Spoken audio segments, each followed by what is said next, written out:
ಒಂದು ರಸ್ತೆಯಲ್ಲಿ ಮಾವು ತುಂಬಿದ ಟೆಂಪೋದಿಂದ ಒಂದು ಮಾವು ಕೆಳಕ್ಕೆ ಬಿದ್ದಿತು. ಕೆಳಕ್ಕೆ ಬಿದ್ದ ಮಾವಿನಲ್ಲಿ ಕೆಂಪು ಕೀಟಗಳು ನಿಧಾನವಾಗಿ ಹುಟ್ಟಿಕೊಂಡವು. ಯಾವುದೂ ತಿಳಿಯದ ಒಂದು ನಿರಪರಾಧ ಹಸು ಆ ಮಾವನ್ನು ಕೀಟಗಳೊಡನೆ ತಿಂದಿತು.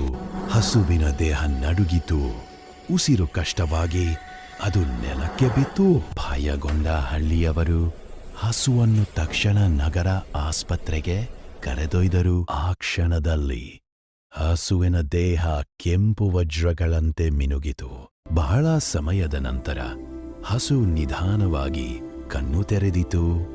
ಹಸು ಹುಲ್ಲನ್ನು ತಾಕಿದ ತಕ್ಷಣ ಹುಲ್ಲೇ ಕೆಂಪು ವಜ್ರವಾಗಿ ಮಾರ್ಪಟ್ಟಿತು. ಹಸು ತಾಕಿದ ಪ್ರತಿಯೊಂದು ವಸ್ತು ಅಮೂಲ್ಯ ವಜ್ರವಾಗುತ್ತಿತ್ತು. ಈ ಅದ್ಭುತ ಸುದ್ದಿ ಡಾಕ್ಟರ್ಗಳ ಮನಸ್ಸಿನಲ್ಲಿ ಚಕಿತವನ್ನು ಹುಟ್ಟಿಸಿತು.